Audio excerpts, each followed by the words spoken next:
kogumispäevik. Tere armsad kogumispäeviku podcasti kuulajad. Täna on 17. veebruar ja algab Hiina kalendri järgi uus aasta, tulihobuse aasta lausa. Ja jälle on hea võimalus siis oma selliseid unistusi teele panna ja ma arvan, et väga paljudel inimestel on unistuseks saada oma kodu või saada suurem kodu või hoopis mõni hubane maamaja või aiamaja. Nii et täna fokusseerime siis koduteemale ja olen kutsunud stuudiosse Anne Pärgma Swedbankist, kes on väga pikka aega panustanud oma energiat sellele, et inimesed saaksid võimalikult sellised sobivad kodud iseenda jaoks.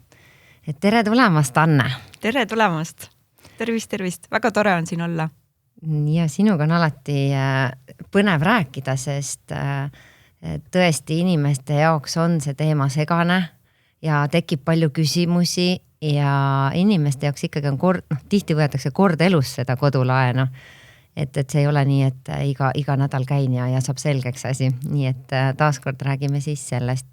Mina olen Mari-Liis Jääger ja asume teele. Mina olen valmis.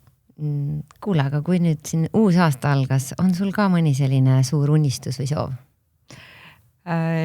Mul küll mingit maailma suurt unistust küll ei ole, aga mul on selline soov, et ma, ja see ei ole üldse selline materiaalne, vaid pigem selline, mul on soov see, et ma olen kohal, et ükskõik mida ma teen, et ma olen rohkem kohal. See on küll see asi, mida ma tahaks. Ja siis, kuna ma mängin golfi, siis ma tahaksin natuke paremaks saada ka igal aastal ja sel aastal ka. Väga, väga head unistused. Mina sooviks seda, et inimestel oleks see turvatunne. Mitmes mõttes ja ma mõtlesin, see kodu on ka üks selline turvatunde pakkuja, et mul on koht, kuhu minna ja olla täpselt nii, nagu ma tahan. Et väga hea. Nii, aga võtame ette kohe noored, et elavad kodus ja mingi hetk tahaks sealt minema minna, tahaks oma kodu, tahaks eraldi ise otsustada, ise teha. Ja päris paljudel on, see unistus võib-olla ei ole nii kättesaadav kohe ja võib-olla ei peagi olema kohe kättesaadav. Aga ma mäletan, kui Sigrid tuli meile junior spetsialistiks panka ja ütles, et miks keegi mulle ei öelnud, et sul peab olema oma osalus selleks, et sa saaksid kodulaenu võtta ja omale kodu osta. Et oleks varem teadnud, oleks varem koguma hakanud. Et kuidas siis noortega on? Anname laenu ja anna laenu, millal nad saavad ja kuidas see kõik toimub? Ja muidugi me anname noortele laenu ja statistikast ka kohe alustan, et 25% Swedbanki uutest laenudest väljastatakse just nimelt kuni 30-aastastele inimestele. Ehk siis noored võtavad laenu ja laenu saab võtta sellest ajast alates, kui inimesel on olemas regulaarne sissetulek, kui tal on ja eluaastatest vähemalt 18 ja tõesti mõned inimesed on sellised ka, kes juba 21. 22. eluaastal nad käivad tööl, neil on olemas sissetulek ja neil on ka nii-öelda vajadus ja otsustusjulgus teha see samm, osta endale oma kodu ja nad on teinud juba selleks hetkeks ka mõningaid pingutusi selleks, et oma finantseeringud kokku saada. Ja võib-olla see ka, et sa ütlesid, et ei teagi üldse, aga võib-olla see tulebki selle hetkega, et kui sul ei ole sellist mõtet või sellist vajadust justkui silmapiiril olnud, siis sa ei mõtle sellise asja peale. Ja praegu küll on nii, et kui me ka Swedbank käib ju tagasi kooli raames andmas koolidele tunde ja rahatarkust jagamas ja ka meil on siin rahaasjade teabekeskus, et selle raames aina enam ja enam noored saavad tegelikult sellest aimu, aga ma arvan, et ka sel hetkel, kui nad siin ma ei tea, 7.-8. klass tulevad siia, siis nendele võib olla see ka täiesti suur üllatus, et mis asja, et ei olegi nii, et sa lähed, ostad endale lihtsalt selle kinnisvara ja ongi kogu lugu ja et üldse keegi kas laenu võtab, et kas lapsed üldse teavad seda, et kas nende kodu, mis neil on, et kas see on ostetud osaliselt laenuabiga või kuidas see, või siis vanemad on kogunud raha selle jaoks või siis ja noh, võimalus on veel, et üks asi on küll see, et jah, et ma ostan endale kinnisvara, aga kinnisvara võib ju ka nii olla, et pärandina saad või kinkedeel või et neid võimalusi on iseenesest rohkem. Jah, või üldse üüritakse. Jah, või üüritakse hoopis, mis on ka okei. Et selles mõttes kõik võimalikud kinnisvaraga seotud asjad, kõik on Eestis, kõik variandid on siin esindatud, kõik on olemas, nii et igal ühel on lihtsalt selline oma versioon sellest. Mulle tundub, et noortel isegi on hea, kui mingi aeg, et kui nad kolivad kodust välja, et elada natukene üürikorteris. Seda selle mõttega, et esiteks aru saada, kus ma elada tahan, on see siis linna mõttes või asukoha üldse mõttes või kortermaja, tõesti erinevaid versioone. Ja näha ka seda, et mis kulud kaasnevad, et jah, et üks on see, ma ei tea, laenumakse või siis rendimakse, aga kõik need muud, on need siis kommunaalid, on need siis mingi asi läheb katki, nõudepesutabletid näiteks on ju, või et just saada sellist tunnetust, mida ma tahan ja millised kulud veel kaasnevad. Ja et just see, et ei kogu oma sissetulekut ei kuluta siis olme peal ära, on ju, et siis tekib ka see arusaamine, et ma praegu ei suudagi võtta näiteks seda laenu. Ja ma tean ka inimesi või noori, kes on läinud tagasi vanemate juurde selle mõttega, et nad nüüd koguvad, käivad küll tööl, aga koguvad siis sissemakseks raha. Ja ma ise ka vanemana nagu mõtlesin, kui laps läks teise linna ülikooli, et kas peaks nagu ostma korteri või mitte ostma või mis see hea variant on ju. Aga siis ma mõtlesin, et ühtepidi tuleb anda ka noortele see võimalus nagu vastutada. Et kui ma kõik ostan ja teen ära, siis noor ei saagi vastutada ja ma saan toetada teda. Aga teistpidi, et kui see on minu, siis on need minu nõudmised on ju, et ja tema ei saa tegelikult enda võib-olla unistust täita. Et eks seal on, ma arvan, erinevaid nägemusi.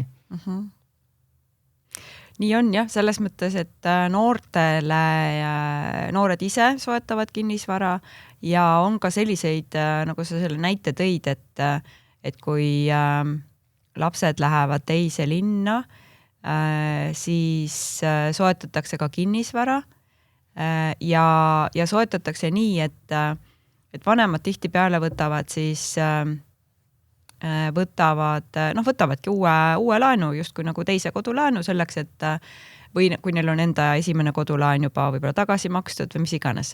Et igal juhul kinnisvara soetamine laenuga seda tuleb ette ja eriti veel ka sellistel juhtudel, kui peres on rohkem kui üks laps ja vanematel on vähemalt sel hetkel, kui nad selle tehingu teevad, on neil kindel teadmine, et need lapsed lähevad kindlasti ühte linna kooli, aga kuigi see ei pruugi nii juhtuda.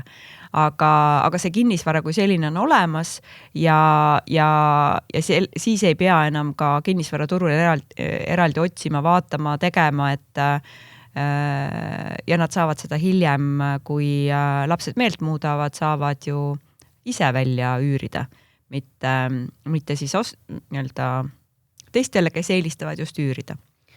Ma arvan, et kui kokku lüüa see summa, siis üldjuhul võiks olla nii, et ostmine on soodsam kui üürimine, aga seal on väga palju nüansse kindlasti.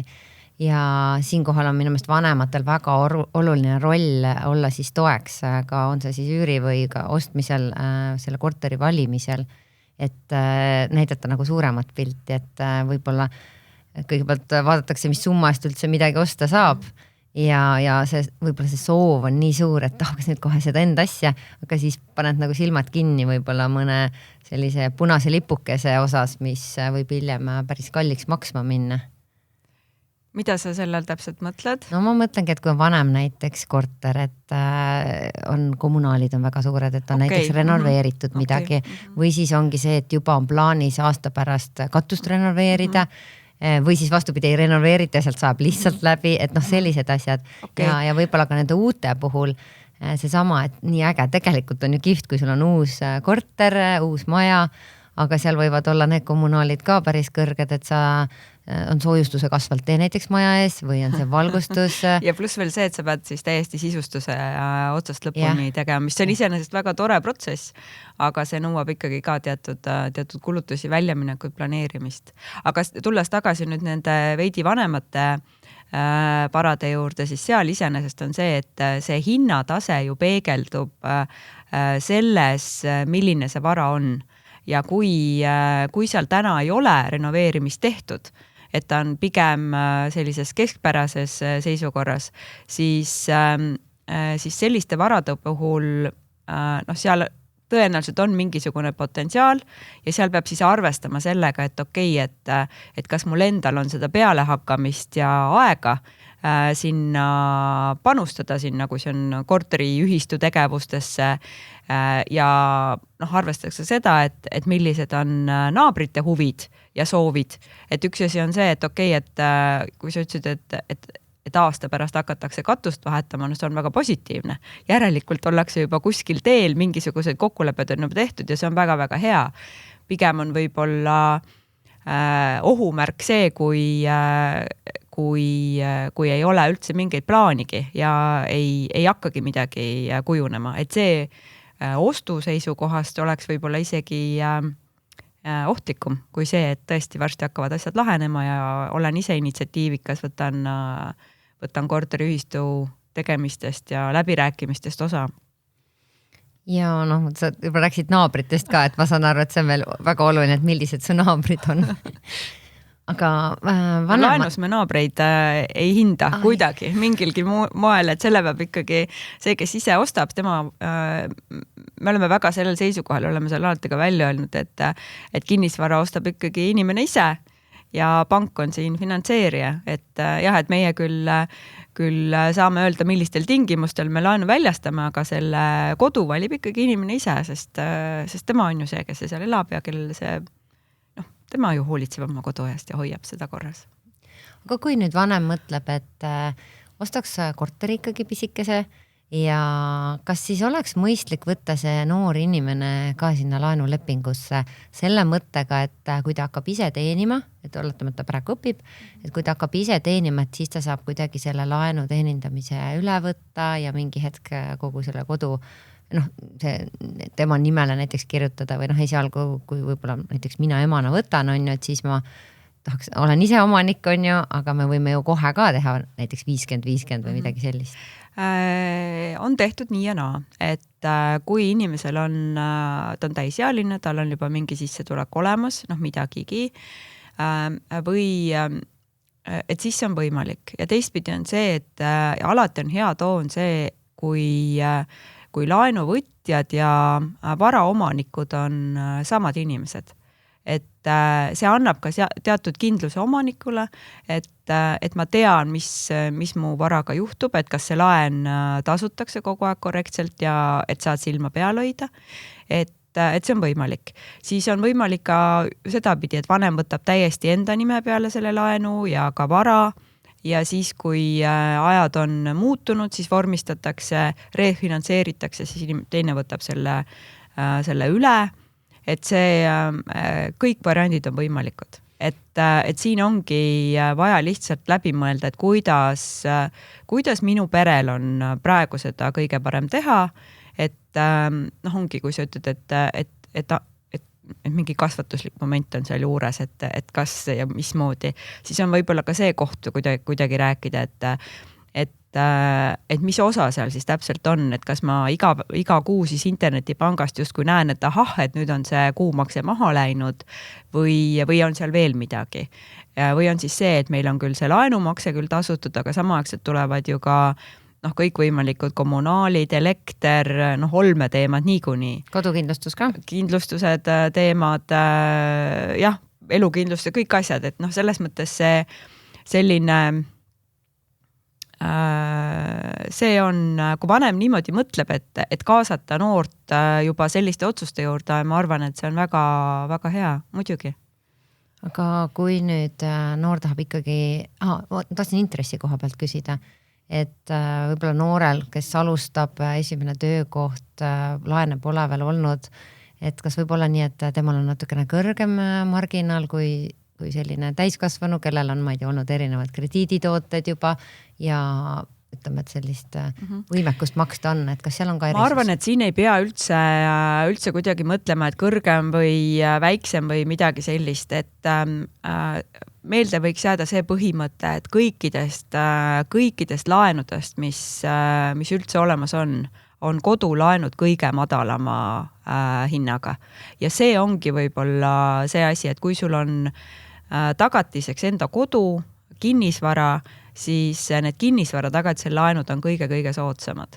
Ja nüüd on see, et erineva kliendi profiili puhul, et kas ma võtan hästi suured laenud, võtan ja oma finantseeringut panustan hästi palju ja kinnisvara hästi kõrge energiamärgisega, siis need intressi protsendipunkti vahed on pigem, ma ütleks, väiksed ja lõppkokkuvõttes ikkagi, et kodulaen kui selline on kõikidest laenudest kõige soodsam. Nii, aga kui me mõtleme nii, et ma tahan aidata lapsel osta seda, ise ei ole seal üldse protsessis sees ja kas on võimalik, et ta saab siis ilma oma finantseeringuta, kui ma annan lisatagatise? Jah, on võimalik nii, et noored, kellel on endal sissetulek olemas, maksevõime nii-öelda olemas ja nad, võib-olla ma räägingi laiemalt natukene sellest oma finantseeringust ka, et selle oma finantseeringuga on nii, et on võimalik võtta siis täiesti ilma rahalise panustamiseta, kui on olemas nii-öelda lisatagatis. Siis järgmine variant on see, et mul on olemas kas siis haridus või sellel soetataval varal energiamärgis niimoodi, et ma saan EIS-i, endise nimega siis KredEx abiga 10% oma finantseeringu ka soetada vara ja see on käendus. Ehk siis ma laenu võtan ise ja EIS lihtsalt käendab siis seda suuremat laenusummat. Nii, siis on 10%, see on rahaline. Ja siis täiesti selline, ma ütleks, iseseisev laen on siis see, kus oma finantseering on 15%. Ja tulles nüüd tagasi selle juurde, et kus on vanemate varad lisatagatisena, siis siin, jah, see on võimalik. Me oleme seda teinud, aga siin peab alati järgi mõtlema teistpidi. Et kõigepealt see, et kas vanem on iseks selleks nõus, ja ka siin tuleb tagasi mõelda sellele, et tegelikult see on ju täiesti loogiline, et vanemad tahavad oma lapsi toetada, on valmis panustama, tegema kõik selleks, et lastel läheks elu sujuks ja kõik nii edasi. Aga nüüd on järgmine variant see, et millele tuleb mõelda, et kui see vara ära soetatakse ja see nii-öelda vanema vara on tagatiseks pandud ja seda laenu ei tasuta kohaselt. Seal tekivad võlgnevused või mis iganes on raskused tagasimaksega, siis see tähendab seda, et vanem peaks olema valmis ka selleks, et see vara, mille ta on andnud oma lapse kodu soetamiseks ja tagatiseks, et seda tuleb ka müüa. Sellepärast, et saaks selle laenu tasuda. Ja nüüd, kui see vanem on selle peale mõelnud, et kas ma olen valmis oma kodust justkui mitte valmis, vaid kas, et ma peaksin sellest loobuma, vaat siis see ongi see koht, et tuleks mõelda. Et kas ma, ja selle peale mõtleme ka natuke meie sel hetkel, kui me finantseerime, et kas see vanem on võimeline seda osa sellest laenust justkui ise laenama, mille vastu mida ta annab oma lapsele justkui oma tagatisena, või tal on siis päriselt, ta tahab, on valmis lihtsalt rahaliselt panustama, kui tal on olemas. Ja nüüd ongi see, et need inimesed, need vanemad, kellel ei ole justkui seda finantsvõimekust, sellisel kujul seda turva tunnet isegi võib-olla sedasi öeldes, et oma vara tagatiseks anda ja teades, et seal võib-olla on kas või 1% võimalus see, et ta peab sellest loobuma, sest tema lapse laenu ei tagastata korrektselt, et siis tuleb sellele hästi tõsiselt mõelda, kas see on see koht, kus seda teha. Ja nüüd on siin see, et ega sellepärast see kinnisvara nüüd ostmata ei jää, siis tuleb mõelda lihtsalt sellele, et kuidas ma saame selle minimaalse 10% oma finantseeringut rahaliselt kokku. Ja nüüd tuleb, siin on veel järgmine variant, et iseenesest võib tunduda, et oi, et see 10% on väga palju, aga siis ongi see, et ma võtan ette need kinnisvarad, mis mul enam-vähem, mida ma tahaksin soetada. Tavaliselt on need, inimesed, kes laenu võtavad, nendel on regulaarne sissetulek on kindlasti olemas ja nad on kindlasti ka läbi mõelnud selle, milline võiks olla nende maksimaalne laenusumma. Et siis ma vaatan selle järgi, et millise vara ma saaksin endale soetada ja siis teen selle plaani, et millist oma finantseeringut ma vajan ja siis hakkan seda selle vaatega koguma. Nüüd keskmiselt, nüüd ongi see, et kui kaua siis läheb vahele selleks, et mingit oma finantseeringut koguda. Ütlen kohe ära, et see ei ole mingi 2 kuu teema, et oma finantseeringut keskmiselt kogutaksegi kuskil 2,5-3 aastat ja see sõltub hästi palju sellest, et kui eesmärgipäraselt inimestel on see siht silme ees.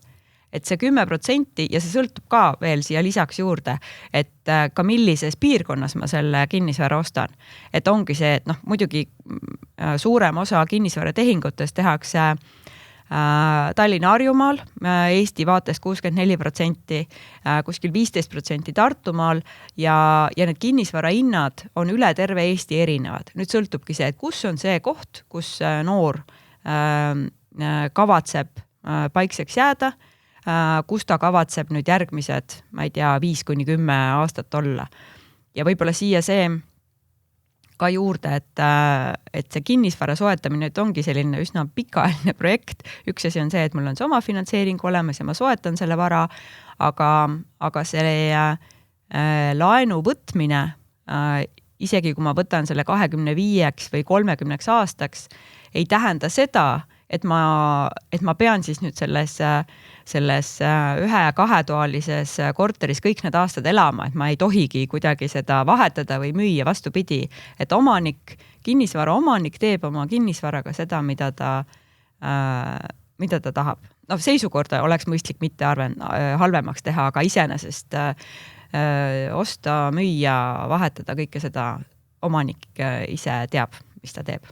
Nii, sa tõid juba päris palju selliseid erinevaid mõisteid siia ka, et laenuvõimekus ja kui palju üldse oma sissetulekust nendeks laenudeks võib tasuda, et sellepärast on ka Eesti Pank teatud kriteeriumid seadnud, et pangad ei annaks nii-öelda, et inimesed ei laenaks ennast lõhki. Mulle üks asi on see, et Eesti Pank ütleb nii, et laenu makseteks võib kuluda maksimaalselt kuni 50%. Tundub siukene päris suur number ja selle põhjal pankadel on ka julgust öelda seda, et et me oleme valmis teile andma nii palju raha. Ja siin on see, et inimesed tihtipeale küsivad, et kui palju te mulle raha annate, et andke ikka rohkem. Ja me hea meelega anname rohkem raha, muidugi, sest laenamine on üks panga põhitegevus ja meelega laename. Ja siis kui need laenusummad on välja toodud ja siis me toome sinna esile selle, milline see kuumakse võiks kujuneda, siis inimesed natukene mõtlevad, võib-olla peres arutavad, ütlevad, et see on ikkagi tahaks natuke puhata ja mängida ka, et see võib-olla ei ole see. Ja numbritest siia juurde, et kui 50% on siis see, mis Eesti Pank ütleb, et võiks olla see maksimum, siis 14% on kõikidest laenajatest need, kes on valmis üldse laenamiseks kulutama üle 40% ehk siis see 40-50 vahe. Et see on päris tagasihoidlik ja sinna, sellesse ossa satuvad ka need, kes on parasjagu kodu vahetamas. Ehk siis, et sul on see makse on ajutiselt on kõrgem. Ja ma vaatasin juurde ka, et noorte seas, et kuni 30-aastased laenajad, et nendel on see 40-50 vahel on isegi 6%, ehk siis väiksem veel. See tähendab seda, et inimesed pigem eelistavad seda, et nende laenumakse jääb sinna kuni 30% juurde sissetulekust ja võib-olla see ongi mõistlik. Et selleks, et ma saaksin lisaks veel säästa, ma saaksin veel sisustada näiteks on ju, või minna reisima. Mida iganes. Ja võib-olla siin see ka, et eluasemelaan on ju ja kodulaen on pikaajaline. Ja see tähendab seda, et see laenumakse peab mulle sobima, olema igal ajal jõukohane. Et see, et ma suudan seda kuumakset tasuda, ma ei tea, 2-3 pool aastat, no 1 aasta ka, et kõik on hästi, aga see, et ma peakski sellega igal ajal hetkel olema see mulle mugav, kuni keskmiselt võetakse praegu viimaste andmete järgi 26-28 aastat, noortel 28, muidu 26 keskmiselt kodulaen, et see on päris pikk ajaperiood. Aga kui palju on selline keskmine laenusumma, mida laenatakse? Keskmine laenusumma jääb sinna 140 000 juurde ja ja noortel jääb see kuskil 112 000 juurde.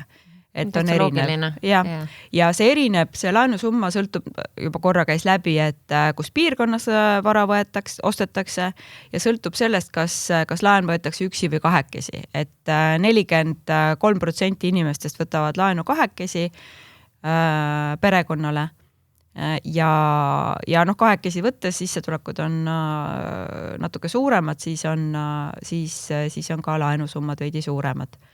Ja kõige suuremad laenud võetaksegi 30-ndates. Võib-olla see ongi see, et kui lapsed on väiksemad ja vajavad rohkem ühesõnaga on kasvamas, et siis on suuremad laenusummad. Sa enne tõid väga hästi välja, et laenu sissemakseks kogutakse isegi võib-olla mitu aastat. Minu meelest on see väga hea, et see sama kogumissumma võiks olla samas suurusjärgus kui see laenumakse hiljem, et siis sa juba harjud sellega ära, et sa näed, et kas ma saan hakkama, kus on võib-olla need keerulisemad kohad, kus ma ei tea, on keerulisemad kuud näiteks on ju, kus ma ei suuda nii palju raha kõrvale panna, et see distsipliin juba tekib. Aga sa sujuvalt läksid juba väga hästi üle selle perede teema peale, et nooreks on ju, mingi hetk leiad omale kaaslase ja mingi hetk tekibki mõte, et saaks lapse, mis tähendab tihti seda, et hakatakse vaatama suuremat eluaset või tahadki kuidagi linnast välja minna, et saaks looduses lapsega rohkem olla. Ja ma tean, et minult on paljud sõbrad küsinud, et kui ma nüüd plaanime last või olen emapuhkusel või et kas siis on nagu raskem seda laenu, kas ma peaks ennem kuidagi selle laenu võtma, et ava natuke seda teemat ka. Iseenesest on nii, et laenu saab väljastada sellisel hetkel, kui inimesel on olemas sissetulek. Ja see sissetulek võib olla ka vanema palk on sissetuleku selline. Et sellel ajal ja seda saab arvestada ja see tagab ka selle, et inimene suudab seda võetavat laenu tasuda. See mõte ongi see, et kodulaenu, et kui pank annab selle laenu, siis ta peab olema selles veendunud, et inimene suudab seda ka tagasi maksta ja tal on millest seda tagasi maksta. See, et see ei ole selline ühepoolne, et me ainult väljastame raha, et me ikkagi ootame igakuiselt, et inimesed oma raha, oma laenu korrektselt tasuvad ja teistpidi see, et neil ei tekiks raskusi, et sellepärast kogu see analüüs ja teema. Et tulles alguse juurde tagasi. Jah, laenu saab võtta nii siis, kui enne lapsega koju jäämist siis, kui on vanemapuhkus, siis saab võtta. Nüüd on võib-olla üks nüanss on küll see, et me tihti ka küsime selles osas, et kuidas, ja sealt võib tekkida ka neid küsimusi ja perel endal tekib võib-olla seal teema, et kui kaua ma lapsega kodus olen, et kui esimene laps sünnib, et siis tõenäoliselt vanemad ei oskagi seda üldse veel mõelda selle peale, et kas ma olen seal 1,5 aastat, 2 aastat või kujuneb elu nii, et ma tahan ja saan ja täpselt, et saangi olla 3 aastat, võib-olla tuleb veel lapsi juurde, et kuidas siis see finantsidega hakkama saada ja need on need nüansid, et mitte, et pank mõtleb niikuinii läbi ja mõtleb kaasa, et kuidas selle laenu tasuda, aga sealjuures ka pere ise tõenäoliselt peaks selle peale mõtlema. Ja ma toon siia ühe nüansi juurde, mida ma olen aeg-ajalt märganud, kui ma krediidiotsuseid teen, seal, et vahel on nii, et peres arvatakse, et kui naine on lapsega kodus ja tal on vanema palk, et siis ta justkui ei võetagi teda laenu taotluses kaasa. Et seda ei peaks üldse niimoodi hoidma või et siis ta ei saa selle vara omanikuks sellepärast, et ta on praegu lapsega kodus. Et see ei ole okei. Et kui pere on koos mõelnud, et nad koos seda laenu tasuvad ja nad koos selle vara soetavad, siis on täiesti normaalne ja ongi nii-öelda ootuspärane see, et mõlemad on nii omanikuna kui ka laenusaajatena. No siin tulebki muidugi selline nüanss ka, et kui mõlemad on laenulepingus, siis mõlemad vastutavad selle laenu eest ka solidaarselt. Ja see ongi võib-olla see koht, kus tuleks siis läbi mõelda, et kuidas me laenu tasume, kuidas me üldse seda kinnisvara üleval peame ja kõik niisugused küsimused sinna juurde.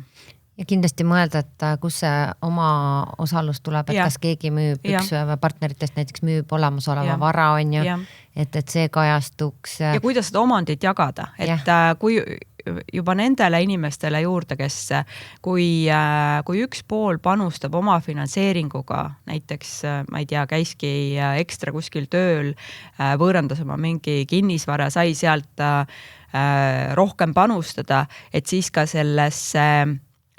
selle vara omandi suuruse osas on võimalik, et ei ole sellist asja, et peab olema alati 50-50, et see võib olla ka teistmoodi. Et need nüansid võiks omavahel võib-olla selgeks rääkida. Just täpselt. Ja jällegi oletame, et ma ei tea, mingil põhjusel otsustatakse, et ühele kuulub 70%, teisele 30%. Aga tegelikult maksmise seisukohast, kui sa oled kaaslaenu saaja, siis sa põhimõtteliselt pead nagu kogu seda summat maksma, kui teine ei maksa. Ja nii on jah. Laenulepingus laenusaajatena vastutavad mõlemad solidaarselt selle laenusumma eest, mis on võetud. Ühtemoodi solidaarselt. Muidugi seal on see, et kui oma finantseeringut on, üks on juba panustatud, et need on nagu nõksa 2 erinevat asja, et üks on see, kui palju mul on omand ja siis et see laen on justkui ka ühine ja siis see laen on solidaarne. Et see, jah. Ja need kaaslastena võiks ka kokku leppida, kuidas see laenu maksmine käib ja üldse perekulud. Et näiteks laenu maksmise puhul ma arvan, oleks väga mõistlik, et ongi üks konto, kuhu siis kas siis mõlemad kannavad või siis tehakse kirjalik näiteks kokkuleppe, et hästi, mina maksan laenu, aga sina ostad, ma ei tea, perele süüa ja lastele riideid näiteks. Et see oleks kirjalik, et me kunagi ei tea, mida elu toob ja kui need lahkarvamused tekivad, et siis on millele baseeruda. Ja sa ütlesid ka, et võib-olla mõeldakse, et nii, et naine jääb üldse koju lapsega, on ju, aga siis tuleb ka läbi mõelda, et mis juhtub, kui näiteks, ma ei tea, mees kaotab töö, on ju, või tekib terviseprobleem, ei saagi töötada.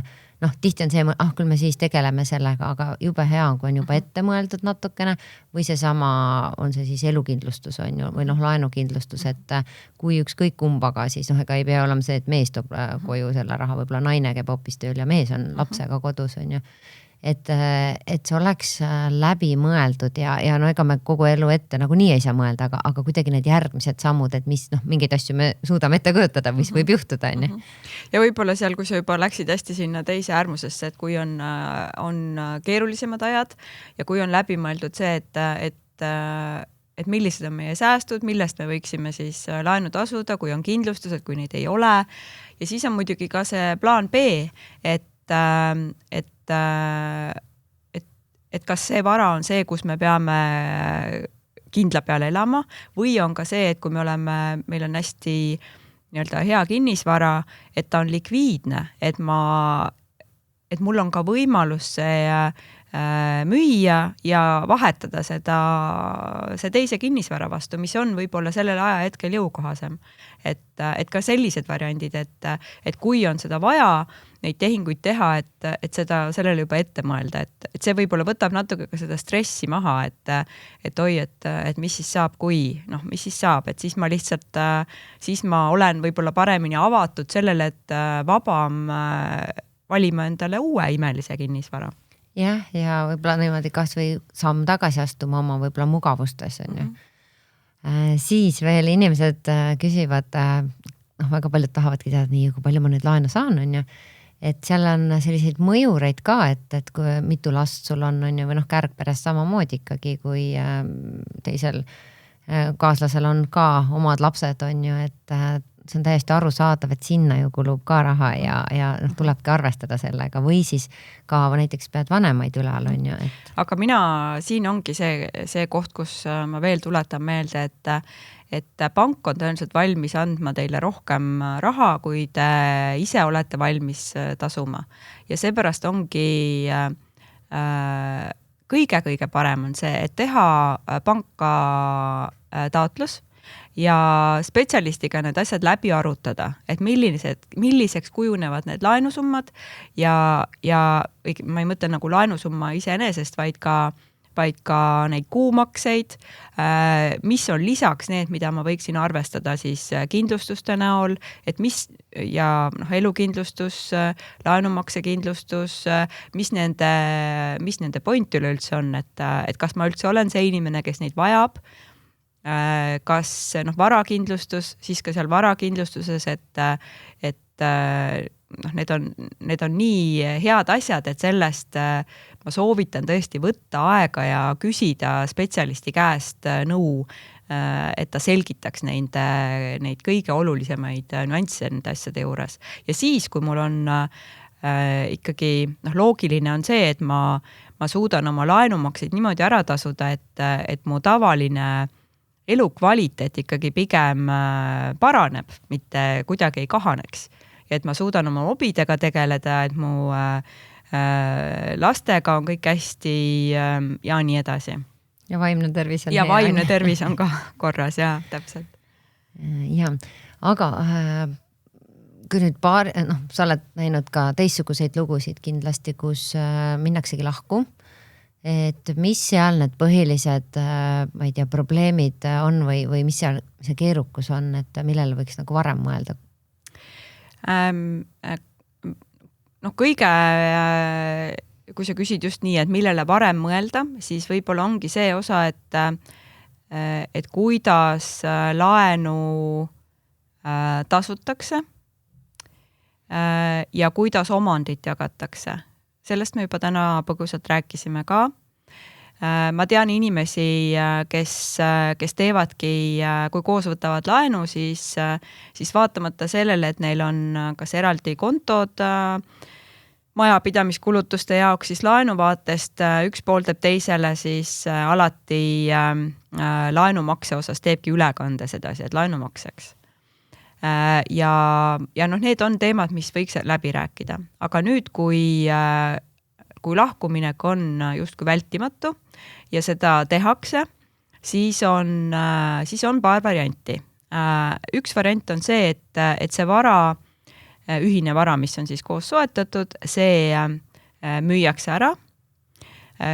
See vaba raha, mis sellest laen makstakse sellest müügist tagasi ja siis see vaba raha, mis sellest järgi jääb, siis pooled jagavad selle vastavalt, kuidas nad kunagi siis oma finantseeringut panustasid ja siis kumbki saab siis omale uue vara valida näiteks. Või siis on teine variant, mida ka tihti kasutatakse, on see, et üks pool otsustab või jääb sellesse ühte kinnisvarasse, mis nad koos soetasid, jääb sinna, siis ja teine nii-öelda sõltub sellest, mis tehing seal siis täpselt tehakse, siis annab oma omandi ja siis on see, et ta tõenäoliselt tahab ka saada kas kompensatsiooni selle eest, võib-olla aja jooksul on selle vara turuväärtus tõusnud, sõltub ka või võib-olla ka langenud ja sõltubki see, et sellel aja hetkel, et mis on see, mis sellest kompensatsiooni saaks, aga sealjuures arvestatakse ka seda, et sellel varal on peal see sama laen, ehk siis see laen oli ka ühine ja see järelikult teine pool võtab ka selle laenu üle täielikult.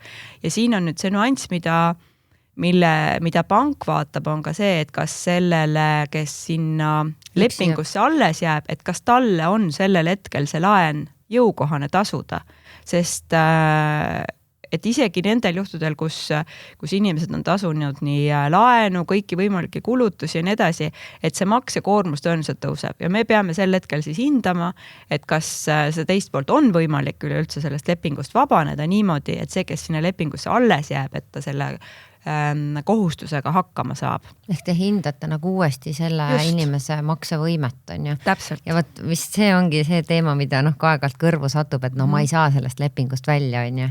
No vahel tuleb niimoodi ette ja siis olukordi, kus ei ole seda võimalik teha ja siis peabki mõtlema seda, et kuidas, mida teha, et kas üks asi on see, et kas see laenumakse on siis päriselt jõukohane. No siin ma tuletan jälle meelde, et see laenuteenistusmäär 50, et kui pere peale seda võtta, et tõenäoliselt see oli vägagi jõukohane. Kui ma nüüd üksinda olen, kas siis ka? Ja siin teine mõte see, et kas see on pikaajaliselt jõukohane. Võib-olla selles lahutusperioodis see pingutus on jõukohasem. Kõikide muude teemade mõttes tundub see kõige võib-olla väiksem asi, mis võiks olla teema, aga pikemas perspektiivis me peame seda hindama, jah. Ja tihti seal tulevad need emotsioonid veel mängu ja et kui tahe on nagu olemas ja inimesed on valmis pingutama, et siis kindlasti see lahendus leitakse. Probleem on siis, kui kuidagi suhtlust ei toimu ja vastupidi võib-olla tahetakse kätte maksta. Ja näiteks on ka sellised olukordi, kus teatavasti on ju nii, et laenul on üks teenindav konto, ehk siis ühe konto pealt võetakse raha maha. Ja siis tekib ka olukord, et kui inimeste, miks ma ütlen, et oleks alati hea, et mõlemad, kes on varaomanikud, on ka laenus, et on olnud ka olukordi, kus inimesed ei tea seda, et nende teine pool on nende ühise kodu laenumaksega võlas. Ja see tuleb järgmisel hetkel, kui lähevad asjad juba kriitiliseks, siis tuleb välja ja siis on nendest keerulistest olukordadest palju raskem välja tulla. Ja võib-olla see ka, et kui ma olen ise selles laenus kaasas ja kaasatud ja teadlik, siis ma saan ka pangaga paremini diskuteerida ja kui mul juba hakkavad tekkima mingisugused makseraskused, et ma siis on alati see, et parem on ikkagi enne rääkida, juba mõelda ette, et mida mingeid variante uurida, hakata mõtlema selle peale. Nii, tuleme süngematest teemadest siis helgemate teemadeni, et oletame, et pere hoopis kasvab ja kõik läheb kenasti ja ma ei tea, sissetulekud natuke suurenevad, ema on taas tööjõuturul tagasi, on ju.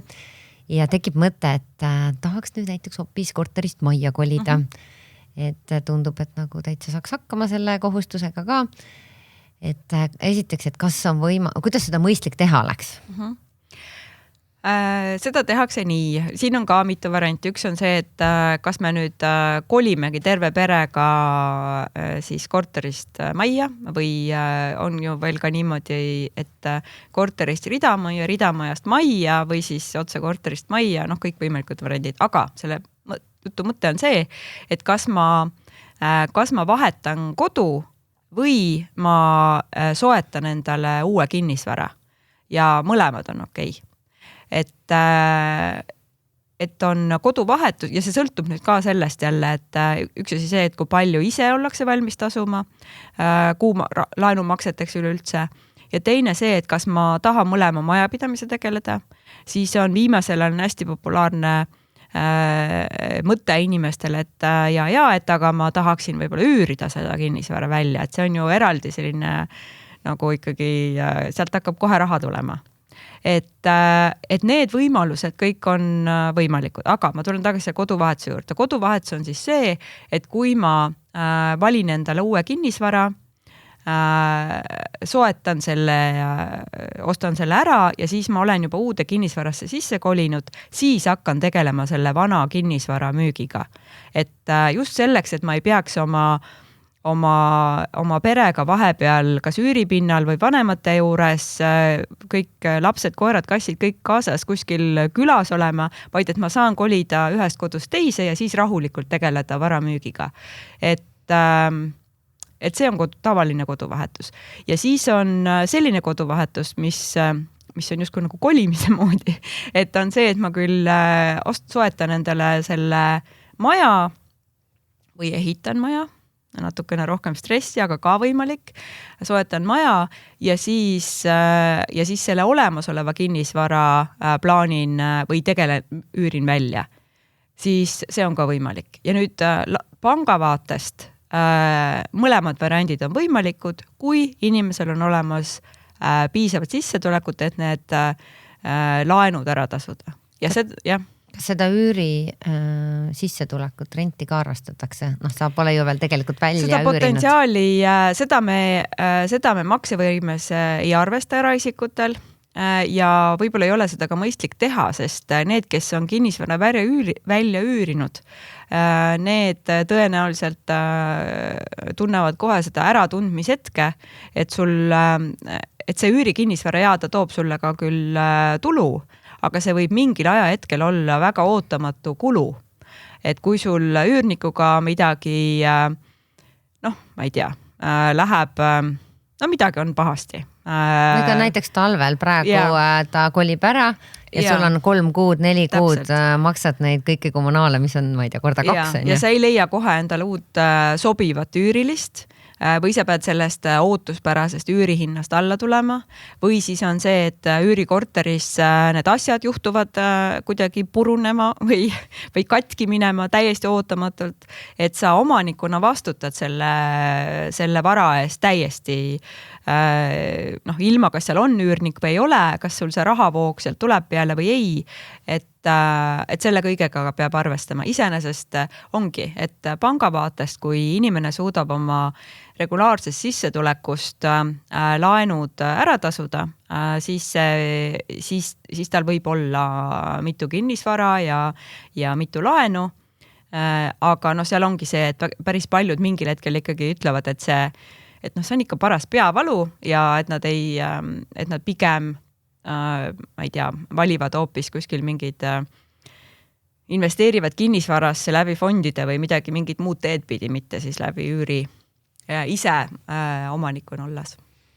Jah, ja võib-olla tihti ongi raske lahtile saada sellest nagu mõttest, et sa oled mingi plaani omale peas valmis teinud ja siis saad ise ka aru, et päris keeruline on, et kuidagi lasta ka nendel asjadel minna, mitte kinni hoida, kui see ikkagi ei tööta välja. Ja seal on jälle tuleb see emotsionaalne aspekt juurde, et tihtipeal on need esimesed imearmsad nunnud kodud, kus kunagi alustati sellist oma koduteed ja sellepärast on ka võib-olla see, et kuidas ma selle siis nüüd lihtsalt niimoodi et see on ikkagi nagu selline otsustamise hetk, et ma nüüd ikkagi müün ära selle.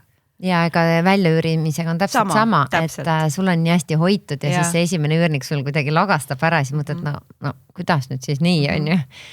Aga kui rääkida veel sellest sissetuleku poolest, et üks on see, et sa käid palgatööl, sul on regulaarne sissetulek, aga meil on ka palju selliseid väikeettevõtjaid.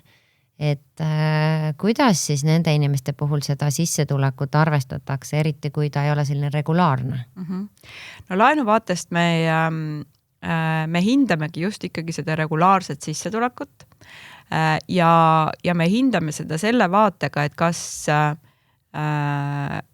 kas see sissetulek on selline, mille pealt inimene suudab selle soovitud laenu tagasi maksta.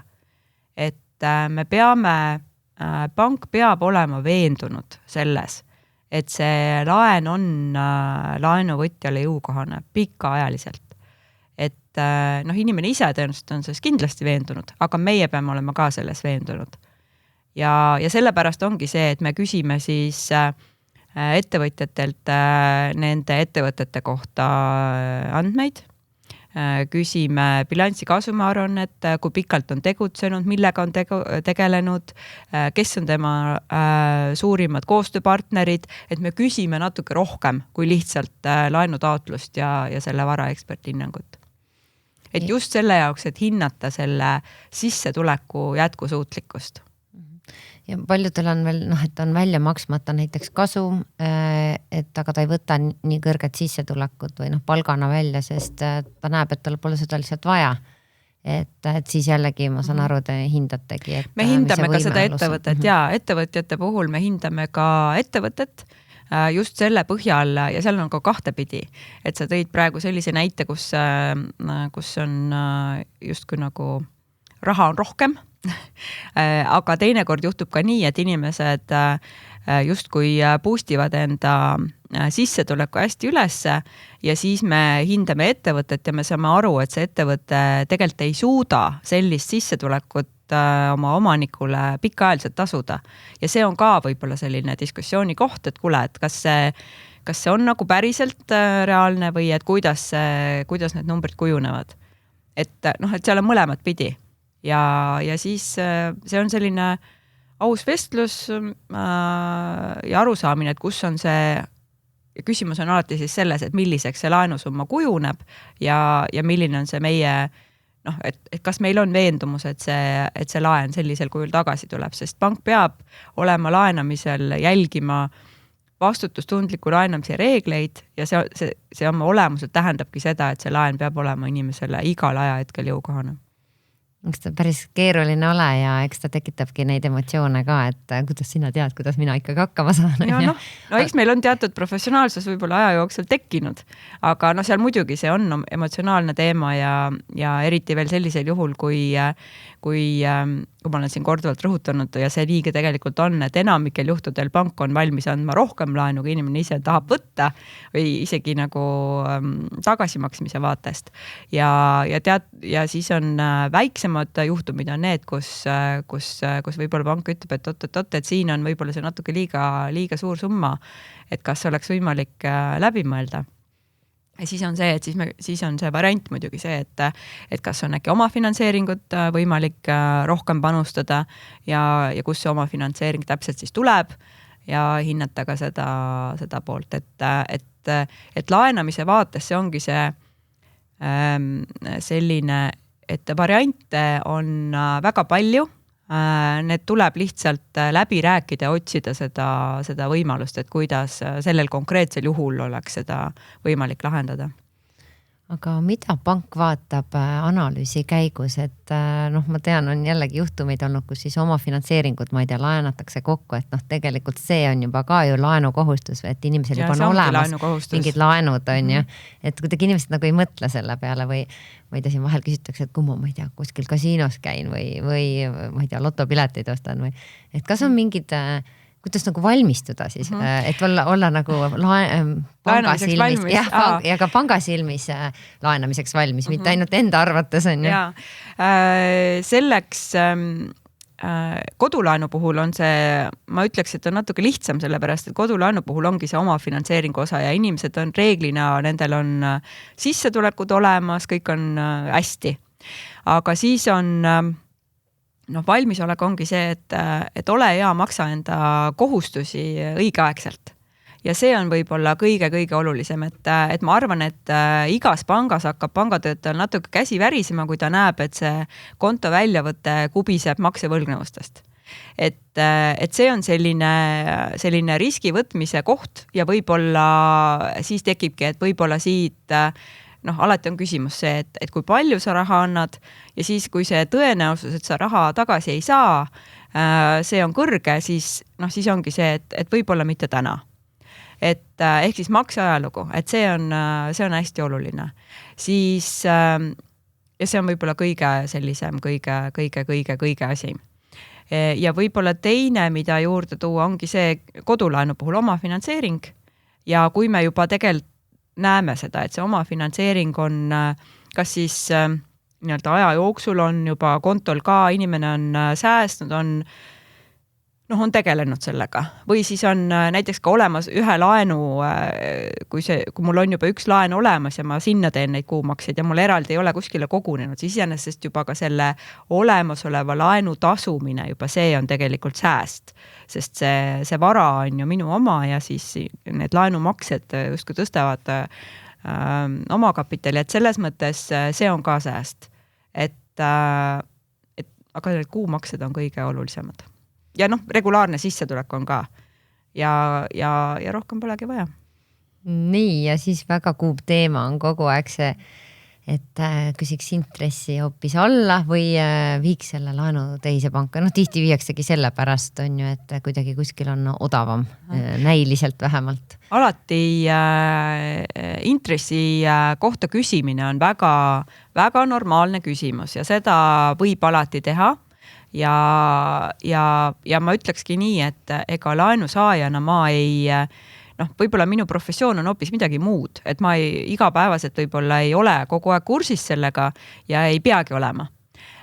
Nii et selles mõttes selline küsimine, kuulge, et kas minu laenumarginaal on ikkagi nagu praeguses turusituatsioonis õigel tasemel või mitte, see on igati okei küsimus ja siis vastus sõltub nüüd sellest, et kas seda on võimalik üle vaadata, tõenäoliselt inimene ise tahaks, et ta on siis väiksemaks ja siis, ja mis kulusid see kaasa toob.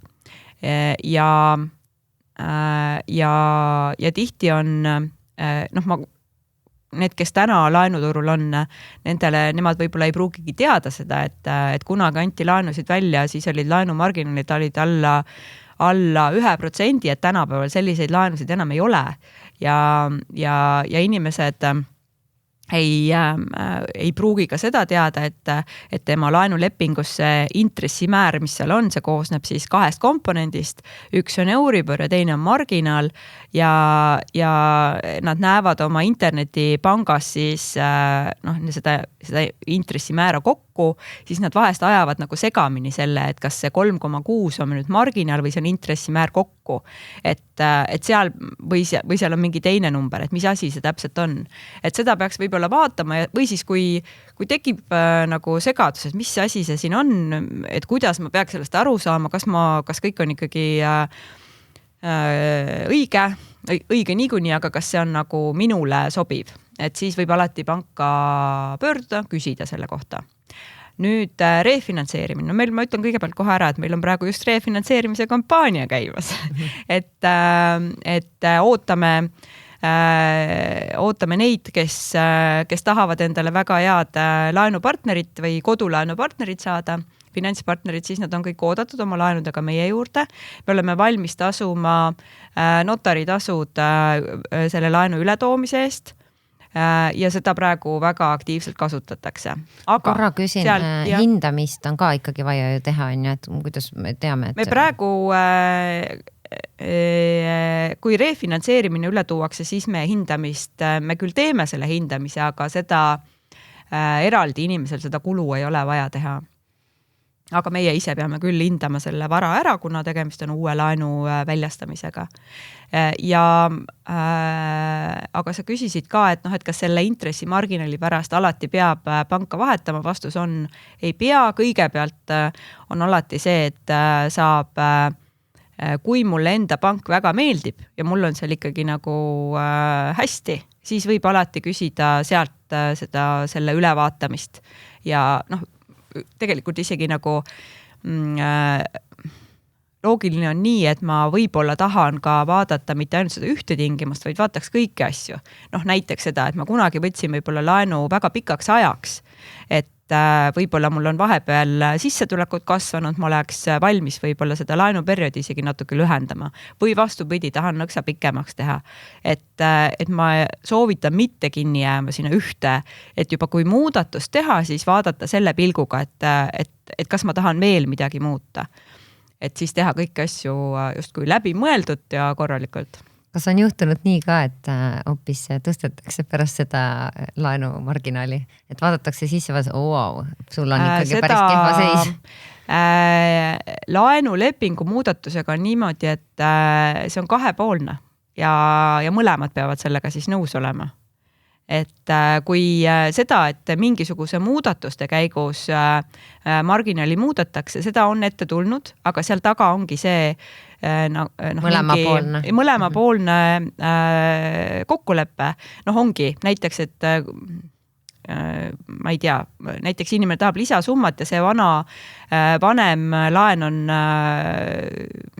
väiksem summa on jääk on all hästi hoopis teise hinnaga, et siis ei saa oodata seda, et see uus laen nüüd tuleb selle samaga.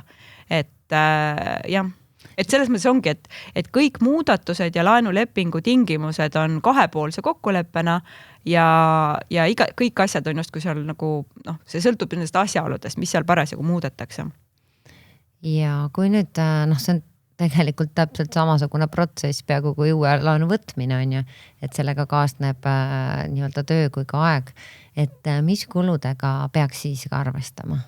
Lepingu muudatuste puhul tuleb arvestada kas lepingu muudatuse kulutasuga ja sõltuvalt sellest, mis muudatust tehakse, siis võib-olla on vajalik ka notariaalse lepingu tagatavate nõuete osas mingi muutus. Kui hüpoteegi osas tahad midagi muuta. Täpselt, jah. Aga kui me räägime ainult intressi määra ülevaatamisest, siis seal tuleb lepingu lisa sõlmimine ja lepingutasu. Ehk siis jällegi kõik on oodatud nii-öelda üle vaatama, küsima, siis sa saad vastuse ja siis sa saad otsustada, kas ma teen selle sammu või mitte. Et ehk see küsimine ei võta sult juba kontalt raha vähemaks, on ju? Ei. Ja seal ja teine asi veel, mis ma toon välja, et seoses sellega, et inimesed on enda laenulepingus ja ongi see, et sa tahad oma intressimarginalist aru saada, et kas see on õige või mitte, tahaks üle vaadata, siis vahel on nii, et need marginaalid on juba imetillukesed, et täna meil uuel praegusel turul selliseid ei paku, siis samas on nii, et spetsialistid vaatavad üle näiteks ka selle, et kas need kindlustus küsivad seda, et kas see kindlustuskate, mis teil kodukindlustusel praegu on, lihtsalt läbi mõtestada koos spetsialistiga, kas see tegelikult tagab selle ära. Et kui ma kunagi ostsin omale selle uue kinnisvara, tõenäoliselt ma olen aegade jooksul sinna rohkem vara on kujunenud või kogunud, et ka need kaetused üle vaadates, aeg on edasi läinud, et ma soovitan võib-olla siin laenu väliselt korra mõelda ka isegi selle peale, et vaadata üle oma kodukindlustuse kaitsed. Ja samamoodi ka elukindlustuse kaitsed, et võib-olla mul pole enam nii kõrged näiteks vaja on ju, või vastupidi, mul on just kõrgemaid vaja. Täpselt. Ja kindlustuse puhul on minust nii oluline, et ka seda kasutada, et ma tean, mille puhul ma võin sinna pöörduda, ma ei tea, mul läheb telefon katki, et tegelikult see on kodukindlustuse all, et selliseid tingimused mingil määral nagu üle vaadata, lugeda ja ka välistused, et jällegi, et kui mul tõesti midagi juhtub, et ma juba tean või on see kiiresti mingi vaja torumees kutsuda, et see on isegi oma vastutuseta, on ju, et just, et need muutuvad ajas ja lähevad aina paremaks. Ja lähevad tõesti, ma isegi ei tea. Ja lähevad aina paremaks, et sellepärast juba on väga hea oma pangaga kontaktis olla ja vaadata aeg-ajalt oma asjad üle. Et see on ka selline rahatarkus, et sa saad tegelikult sealt, esiteks saad väga, et õigemini sa maksad mingi asja eest ja sellel on päriselt väärtus ka. kui sa seda kasutad. Mõnel on isegi see, et on positiivne väärtus, et oled vähem maksnud kui sealt saanud. Need on nüüd siis nagu head toonid, ma korra veel jõuan sinna, et kui nüüd, ma ei tea, jääb inimene tööta või tekibki see raskus, ongi võib-olla tööta või siis tervisega midagi, et on sunnitud töölt ära tulema või pausi võtma. Et mis need sammud on, et kas saab, ma ei tea, maksepuhkust võtta või mida peaks tegema? Esimene asi on see, et võiks pangale kohe teada anda, et nüüd on juba olukord, et mul on tõenäoliselt tekib mingi raskus, eriti veel seda sel juhul, kui säästudega ei ole väga rõõmustav seis.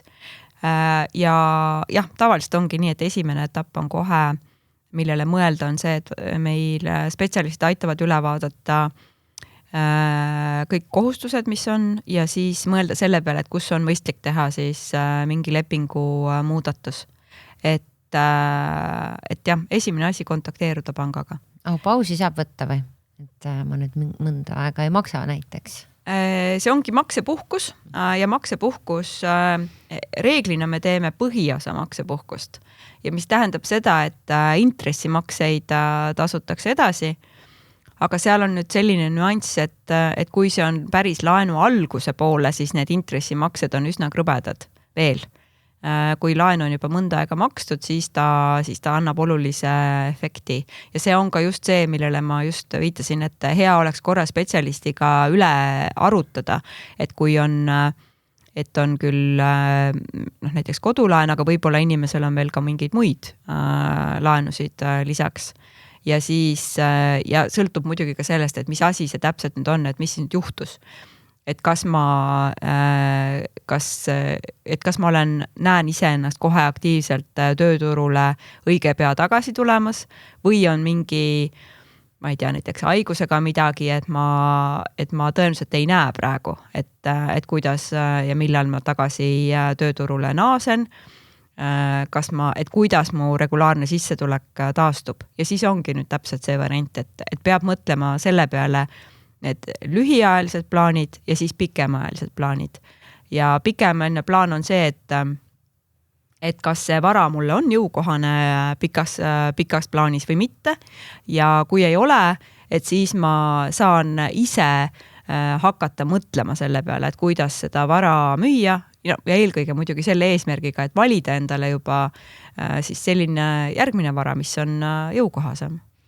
Ja et ta oleks ikkagi nagu mulle sobiv ja kõik oleks nagu tunne peab olema.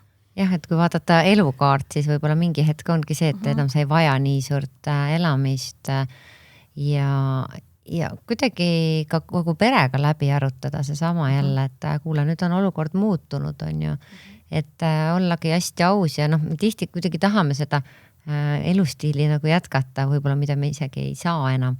Et see muutus on keeruline, aga ma arvan pigem teha seda varem kui hiljem ja ma arvan, sa tunned ise ka kergendust, et kui ma jälle saan nende kõikide asjadega hakkama ja ma arvan lõpetuseks, et tasub unistada ka sellest unistuste kodust ja see annab juba kuidagi ajule signaali, et oota, kuidas ma nüüd siis saan, on ju, et hakkavad need võimalused tulema ja kui sa ise astud neid samme, väga selgeid samme, et siis need unistused ka täituvad, aga jällegi teistpidi, kui mingi hetk tunned, et ma ei taha mingit laenu, on ju, et siis sa saadki võib-olla hoopis minna väiksemasse nunnumasse ja saad hoopis laenu kõik tagasi maksta, on ju, et võimalusi on erinevaid.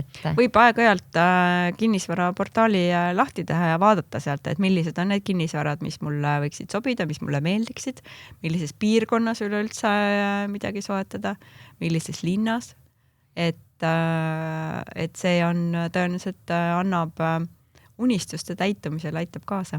Ja täna ju tegelikult Airbnb on, et sa saadki, ma ei tea, nädal aega olla kuskil, ma tean ühte sõbrannat, kes iga aasta teatud hetkedel kuskil Eestimaal valib nädalaks või 2 omale rendib korteri, ta saab teha distantsilt tööd ja ta ütleb, et tegelikult ei vajagi, et talle meeldib ta kodu, aga aeg-ajalt ta elab teistes kohtades, teistes korterites on ju, või ka majades ja see kuidagi siis sa saad teada, et see ongi kõige parem või siis vastupidi, et tegelikult ma tahaks teise linna üldse kolida, et nii äge, et neid võimalusi on, tasub proovida. Tahad sa Anne midagi lõpetuseks lisada?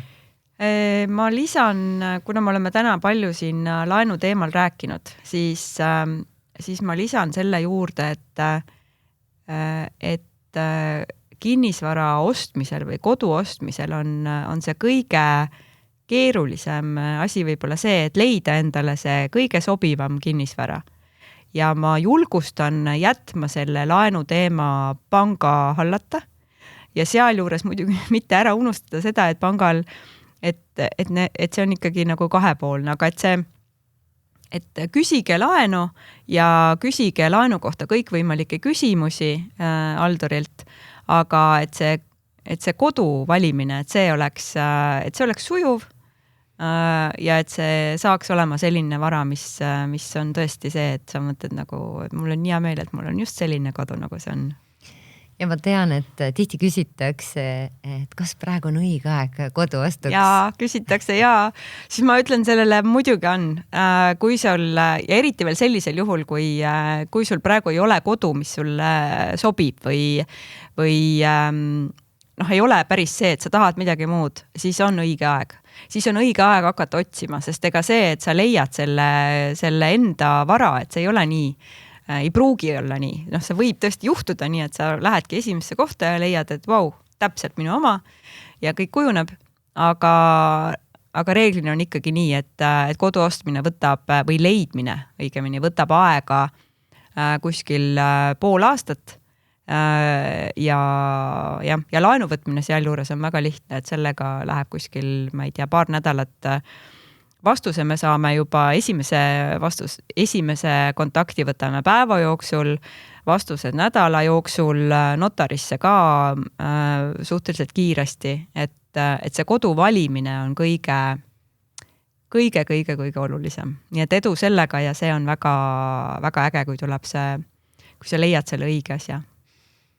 Aitäh, Anne Pärgma selle vestluse eest ja ma arvan, et inimesed said erinevaid siin mõtteid ja inspiratsiooni. Nii et imelist aastat ja mõnusat tunnistamist. Aitäh!